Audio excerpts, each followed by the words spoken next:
23 декабря средневзвешенный курс таджикского сомони к доллару США составил 10,20 сомони к $1. Курс сомони к рублю составил 0,14 сомони за 1 рубль. Курс сомони к евро составил 10,86 сомони за 1 евро. Средние курсы продажи наличной иностранной валюты в кредитных организациях Таджикистана составляет 1 доллар США от 10,2078 до 10,23 сомони. 1 евро от 10,86-62 до 10,87 сомони. 1 российский рубль от 0,1425 до 0,1450 сомони. Мировые цены на нефть в пятницу утром растут более чем на 1%. Об этом свидетельствуют данные торгов. Цена на нефть марки Brent составила $82.19 за баррель, марки ВТИ $78.30 за баррель. Стоимость золота в пятницу утром поднимается в рамках коррекции, вернувшись к уровню выше $1800 за тройскую унцию. Совет исполнительных директоров Всемирного банка утвердил 22 декабря дополнительную безвозмездную помощь в размере $50 миллионов для реализации проекта повышения устойчивости сельского хозяйства в Таджикистане.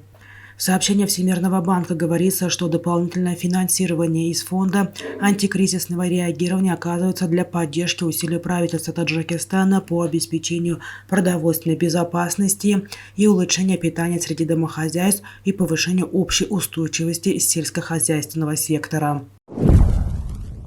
В эти минуты в Душанбе проходит 8-е совместное заседание Маджлиси Милли в Маджлисе Намоин Дагон Маджлисе Ули Таджикистана 6-го созыва, где с посланием выступает президент страны Эмомали Рахмон. Коротко о том, что сказал президент за первый час своего выступления. За последние 5 лет зарплату увеличились в 1,5 раза, пенсии в 1,3 раза.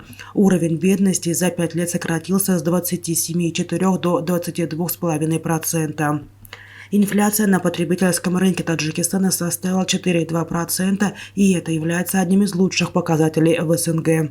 Предприниматели за 12 миллиардов сомони построили более 8 тысяч объектов. В 1991 году в Таджикистане действовали 359 промышленных предприятий с 33 тысячами рабочими местами.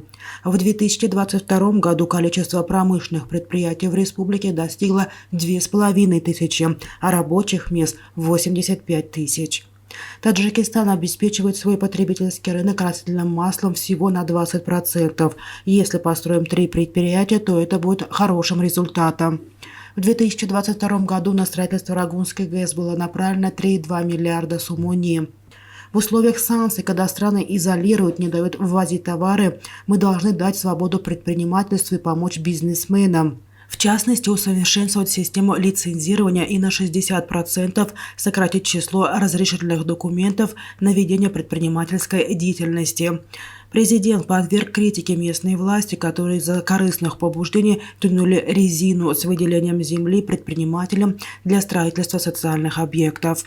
С 2023 года в Душанбе нужно построить поэтапно 4 предприятия по переработке драгметаллов и камней, особенно по переработке или обработке сюрьмы, построить за 3 года 30 технологических парков, до 2025 года сократить потери электроэнергии до 9% с нынешних 20%, и ГСБ Амунатбанк обеспечит предоставление населению республики ипотечных кредитов с приемлемыми процентными ставками.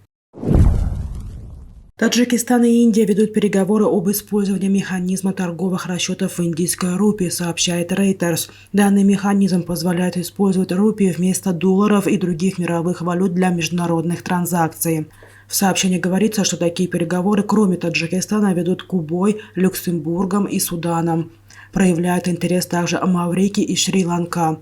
Резервный банк Индии создал механизм торговых расчетов в индийской рупии в июле этого года.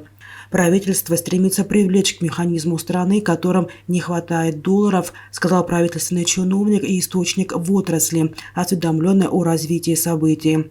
Источники отказались быть названными, поскольку этот вопрос носит конфиденциальный характер, подчеркивается в сообщении Reuters.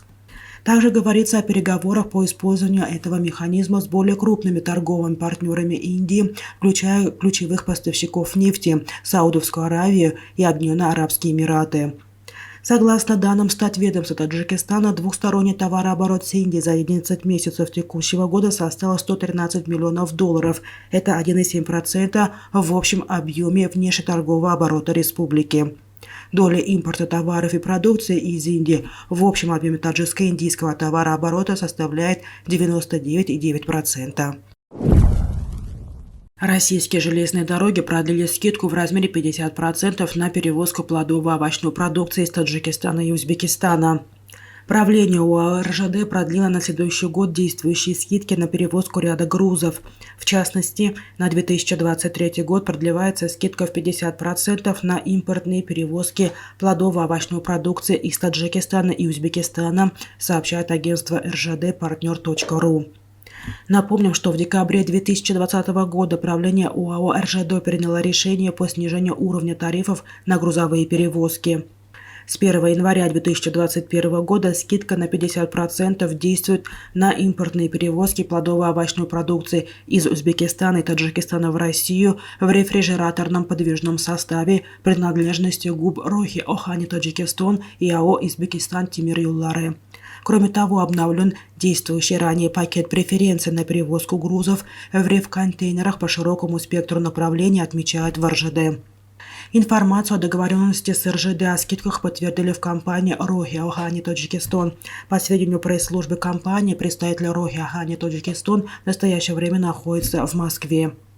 Указанный понижающий коэффициент действует при условии освобождения РЖД от платы за пользование рефрижераторным подвижным составом ТЖД. Основную долю в структуре экспорта плодово-овощной продукции Таджикистана в Россию составляет лук, сухофрукты и виноград.